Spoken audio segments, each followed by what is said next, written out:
निकली हुई मिसाइल जैसे ही नीचे आती है फिर अपनी दिशा में वो आगे चली जाती है। सर ये होता तो पहले भी रहा है, इस तरह के ड्रोन से पहली बार हुआ? ड्रोन से पहली बार हो रहा है। अच्छा। काव वाली जो ड्रोन होता है, ड्रोन को आप एक पर्टिकुलर जैसे एयर प्लेटफॉर्म को लेके जाते हैं, फाइटर एयरक्राफ्ट को या बॉम्बर एयरक्राफ्ट को या कोई और मल्टी रोल एयरक्राफ्ट को आप लेके जाते हैं, उसके बाद आप वहाँ से मिसाइल चलाते हैं। तो पहले आपको एक पर्टिकुलर लेवल लेना पड़ता है for the sake of range और फॉर द सेक ऑफ तो रीपर वगैरह तो मारते रहे ना इसी से, मतलब आप जो कह रहे हैं MQ-9B वगैरह, वो ये काम करते रहे हैं। अच्छा। तो हमारे पास तो नहीं था, हमने तो खरीदा है उनको। ये जो हम कर रहे हैं, ये सफल परीक्षण हुआ, इसका मतलब हम टेक ऑफ लैंडिंग अपने आप कर सकते हैं, हम ऑटोनोमसली इसको उस जगह पोजीशन करते हैं जा सकते हैं। तो किसी भी human without losing the human being, we can still penetrate the enemy defenses, go there and hit them. And ये प्रेसिशन गाइडेड मिसाइल है। अच्छा। इसका मतलब ये जा करके जब हम प्रेसिशन गाइडेड मिसाइल इस लेवल से बोलते हैं, इसका मतलब ये लेस देन 5 मीटर्स के इसका CEP होगा, सर्कुलर एरर प्रोबेबिलिटी, और मेरे ख्याल से उससे कम भी हो जाएगा। तो जब सर ये इतनी ताकत, हम इस तरीके की विशेष ताकत अगर हमारी अपनी बन गई, दिनेश आप ठीक कह रहे हैं, इसका मतलब क्या हम बढ़ रहे हैं उस तरफ जो हम कह रहे थे, inorganic soldiers, army of none, and war still goes on. ये वाली स्थिति हो रही है क्या? आगे आने वाले 10 सालों में ये स्थिति। लेकिन एक बड़ी चिंता जो इस समय कही जा रही है कि अक्टूबर तक हम अपने अगर स्क्वाड्रंस की तुलना करें पाकिस्तान के साथ, और ये समझ लें कि पाकिस्तान के साथ चाइना भी मिला हुआ है, तो हमारे लिए अपने फाइटर जेट्स की संख्या एक बड़ा कंसर्न है। क्या ये तमाम चीजें, जैसे मिसाइल के क्षेत्र में हमारे क्रांतिकारी काम या यही हमारे काम, क्या कॉम्पनसेट कर देंगे? अब आपको ऐसे देख के चलिए, अगर थोड़ा टाइम हो तो बताता हूं। हाँ, जल्दी से। हमारे पास 2 चीजें हैं। ठीक है। हम रॉकेटरी के मास्टर हैं। हाँ। हम अब सीख रहे हैं AI इनेबल्ड ऑपरेशन करना या इसको टेक ऑफ करना, ये करना, पहुंचना दुश्मन तक। अगर ये दोनों चीज़ों को हम मर्ज करते हैं तो ये ताकत हमारी उस ताकत को कॉम्प्लीमेंट करती है, जो गैप है उसको कॉम्प्लीमेंट करती है, फुलफिल नहीं करती। एक वर्ड होता है फुलफिल, एक होता है कॉम्प्लीमेंट करती है। गैप आपने इस वक्त रखा है, संभाल के रखा हुआ है। जैसे फोक स्टडी होती है, hold one front, fight on another. ये होल्ड कर रहे हैं, लेकिन ये फाइट के लिए तैयार रहना पड़ेगा। तो उस फ्रंट पे सर, मतलब ये जो है, अगर वो कॉम्प्लीमेंट तो कर रहा है लेकिन कॉम्पनसेट नहीं कर रहा है, तो ये चिंता तो बरकरार रहेगी। चिंता बिल्कुल बरकरार है, और मैं कई बार ये कह चुका हूं, I am not from the air force, sir senior है मेरे, he knows much more than I do. Fact of the matter is कि ये जो आत्मनिर्भरता का पूरा मामला है कि हम अपना बनाएंगे, बिल्कुल बनाएंगे, बनाना जरूरी है, इसके बिना आपका कोई चारा नहीं है। लेकिन आपकी स्क्वाड्रन स्ट्रेंथ लगातार गिर रही है। अभी immediately what India should do is, सीधी बात है, मैं आपको बता रहा हूं, ये 112 114 का जो ये पूरा कॉन्ट्रैक्ट है, इसको छोड़िए, आप सीधा बोलिए 10 स्क्वाड्रन चाहिए आपको। अगर आपको 10 स्क्वाड्रन चाहिए तो आप खरीदिए, कहानी खत्म करिए। राफेल की खरीदनी है आपको जिसकी खरीद के खत्म करो। आप सबसे पहले गैप भरो उसका। मतलब ये कि जहां पे स्टेरॉइड की जरूरत है वहां कम से कम लॉन्ग टर्म कोई इलाज ना चले। जो चारा है आत्मनिर्भरता का, ये होना चाहिए, लेकिन बीच में बेचारा नहीं होना चाहिए। ये बीच में बेचारगी वाला आलम नहीं होना चाहिए। 25 स्क्वाड्रन पाकिस्तान, 29 हमारी, और उधर गिन लीजिए चाइना वाली, और चाइना को पाकिस्तान में जोड़ दीजिए। इसलिए हमारी ये चिंता बड़ी है। अगली खबर देखिए, 345 करोड़ में बना अमेरिकी राष्ट्रपति डोनाल्ड ट्रंप का मर्डर प्लान। ईरान में ट्रंप की हत्या की रची जा रही है साजिश। मिशन को पूरा करने के लिए जुटाए गए $40 मिलियन। खमेनेई के वरिष्ठ सलाहकार मोहम्मद जावेद लारिजानी ने ट्रंप को दी धमकी, करोड़ों मुसलमान कर सकते हैं ट्रंप के सिर पर वार। ट्रंप को लेकर कभी यह धमकी दी जाती है कि आप जब धूप ले रहे होंगे तब कोई ड्रोन आएगा और आपके नाभि पर हमला करके चला जाएगा। ये भी तक बता दें, नाभि में मारेंगे। अब यहां पर देखिए, ये क्राउड फंडिंग की तरह चंदा जमा करके ट्रंप के लिए सुपारी दी जा रही है। ये खबरें क्या बताएं राष्ट्राध्यक्षों के लिए, इस तरह की बातें, ये खबरें इस दौर में, इस जंक्चर में क्या बता रही हैं सर? बहुत बढ़िया चीज है जो ईरान ने कही है, वेरी गुड ईरान। अब होगा क्या कि क्योंकि जो ट्रंप है ना, वो बड़ा ईगोइस्टिक आदमी है, ये बात सही है, ट्रंप के बारे में सच है ये। अब ये बोल रहे हैं हम ट्रंप को मार देंगे, ट्रंप की सुपारी $40 मिलियन। उन्होंने मस्जिदों से भी अनाउंस करा कि आओ सब लोग पैसा दो, तो 5 रुपए 10 रुपए मिला मिलू के इन्होंने इकट्ठा कर लिया। अब इन्होंने एक्चुअली ट्रंप की सुपारी दे दी, और ये पहले भी हो चुका है। सलमान रश्दी नाम का जो ऑथर था, सलमान रश्दी की आंख में चाकू मारा था इतने 20 साल के बाद, 15 साल के बाद। तो ये काम शुरू हो गया है। अब ट्रंप क्या कर सकता है इसमें? ट्रंप, दिनेश भाई, ये कर सकता है कि इजराइल को बोले कि ठीक है यार, मैंने तो देखो युद्ध रोकने की कोशिश करी, अब इनको नहीं समझ में आ रही, तुम देख लो तुम्हें क्या। बस हो गया, कहानी खत्म। ट्रंप सीखेगा इजराइल से प्रीएम्पशन। ये तो गए, जो अनाउंस कर रहे हैं ये तो गए, ये तो इनका नाम आ गया रेड डायरी में। अब इनका होगा। तो ये कट्टरता देखिए किस हद तक बढ़ी, किस हद तक फैली कि अब इस तरीके से राष्ट्राध्यक्ष के लिए कहा जा रहा है, और ट्रंप इस बात को सुनकर चुपचाप नहीं बैठने वाले हैं। तो फिर आगे क्या होने वाला है? क्या वो सीज फायर वाली झंडी हटा देंगे? इसीलिए हर दिन ये बयान भी आ रहे हैं। क्या ये इसी तरह के बयान देने के बाद उनको लगता है कि अब मार पड़ेगी, इसीलिए वो बताने लगते हैं कि देखना अब इजराइल मारेगा मारेगा मारेगा, क्योंकि उनको मालूम है कि हम क्या स्टेटमेंट दे रहे हैं? क्या इसलिए ये हो रहा है? ये एक बड़ा सवाल है। अगली खबर ये है कि फिलिस्तीन को लेकर G7 देशों में दरार आ गई। फिलिस्तीन को सितंबर में मान्यता देने वाला है फ्रांस। इमैनुअल मैक्रों के फैसले को अमेरिका ने खारिज कर दिया है। इजराइल ने कहा है कि आतंकवाद को इनाम दे रहे हैं मैक्रो। अब इमैनुअल मैक्रों को अचानक आकर फिलिस्तीन को यूं रिकॉग्नाइज करने की बात क्यों कहनी पड़ी?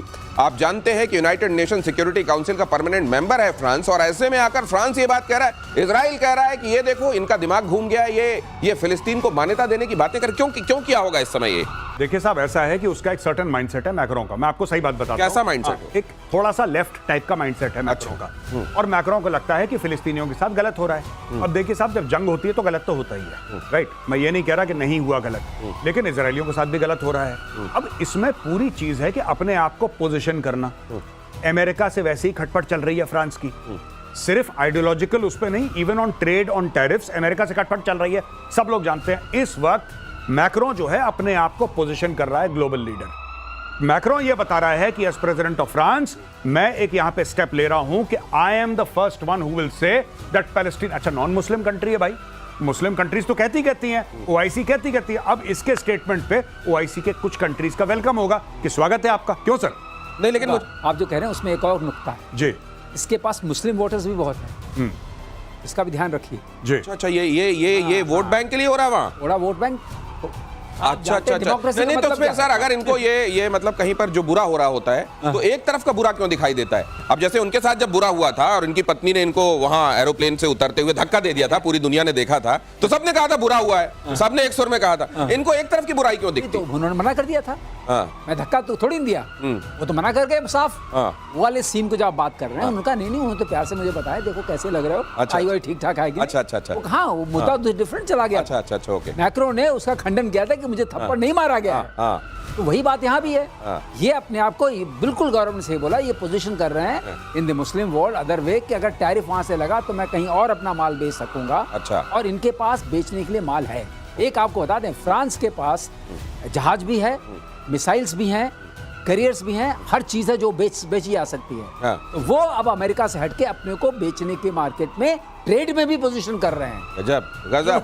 ट्रेड और टैरिफ वाला चक्कर है। एक चीज बता दूं, मैक्रों चाहे रिकॉग्नाइज करे पैलेस्टीनियन स्टेट, एक बात ध्यान रखना, ऐसा कोई देश नहीं है चाहे मुस्लिम या नॉन मुस्लिम जिसको फिलिस्तीनियों ने धोखा ना दिया हो। कुवैत वालों से पूछ लो, जॉर्डन वालों से पूछ लो, इजिप्ट वालों से पूछ लो। इसीलिए जब फिलिस्तीनियों को मार पड़ती है, कोई मुस्लिम देश एक फिलिस्तीनी को पनाह नहीं देता। क्या गेट आउट। जॉर्डन जिसमें की 50% पॉपुलेशन जो है दैट इज लगभग पैलेस्टीनियन है, वहां पे इतने भरे हुए।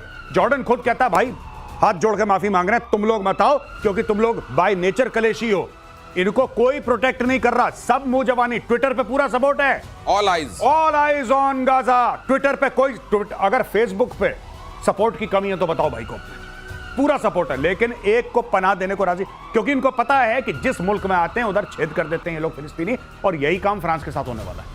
और ये जो आपने कहा ना सर मैक्रो वाला, ये जो कि नहीं उन्होंने तो प्यार किया था और उन्होंने टाई सही की थी, तो अभी ये सुन रहे थे और उपेंद्र अटवाल वहां मौजूद हैं, कहते हैं इसीलिए लोगों को प्यार से डर लगता है, थप्पड़ से नहीं। अगली खबर देखिए, आईएसआई अधिकारियों का ढाका तक पहुंचना और आसान हुआ। पाकिस्तानियों के लिए बांग्लादेश में वीजा फ्री एंट्री, राजनयिकों और ऑफिशियल पासपोर्ट धारकों के लिए वीजा फ्री एंट्री। ढाका में दोनों देशों की बैठक के बाद हुआ फैसला। ये बड़े बेताब हैं, 72 के बाद इनके लिए जो थोड़े से अच्छे दिन आए थे, बड़े बेताब हैं कि इनको ये पुराने वाले दिन चाहिए। नहीं, बिल्कुल। इसमें एक बहुत बड़ी बात है, ये पूरा का पूरा जो मैटर हो रहा है इसमें पाकिस्तान का और बांग्लादेश का कोई लेना देना है ही नहीं। अब आप ये बोलेंगे साहब बड़ी विचित्र बात है, वीजा एक दूसरे को दे रहे हैं, एंट्री फ्री करवा रहे हैं, आप कह रहे हैं लेना देना नहीं है। लेना देना नहीं है। बेसिकली क्या है कि इन्होंने यानी बांग्लादेशियों ने, मोहम्मद यूनुस ने ये होप करा था कि अमेरिका सपोर्ट करेगा, अमेरिका ने ठेंगा दिखा दिया।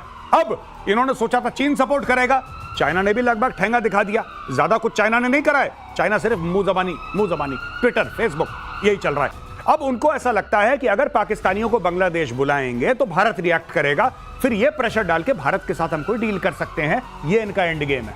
अच्छा, तो ये आम दाम दंड भेद चल रहा है, आम भी भेजे। वही आम, बिल्कुल आपने ठीक बोला, वेरी गुड दिनेश भाई, यही है। बहुत बढ़िया, बहुत बढ़िया। ये लेकिन अब अगली खबर ये बता रही है कि एक महीने से हाइफा की ऑयल रिफाइनरी में काम बंद है। ईरान ने किया था ऑयल रिफाइनरी पर अटैक, रिफाइनरी पर 3 डायरेक्ट हिट किए गए थे, आज भी ठप है ये, और इजराइल का अहम ऊर्जा केंद्र है, और इसीलिए वहां पैसे जोड़कर ट्रंप की सुपारी दी जा रही है। ये हाइफा तो सर, ये तो कम से कम पैसे नहीं होते तो तेल देके कुछ ले लेते हैं। हाइफा तो बहुत, इनका हाइफा इजराइल का बहुत बड़ा पोर्ट हाइफा हाई जगह, हाँ हाइफा इनका बहुत बड़ा पोर्ट है, और वहां पर बहुत बड़ी रिफाइनरी थी। ईरान की जिस मिसाइल ने वहां अटैक किया था, उस मिसाइल का नाम हम लोगों ने आपके शो पे कई बार लिया है, आपने बताया था। खैबर शिकान।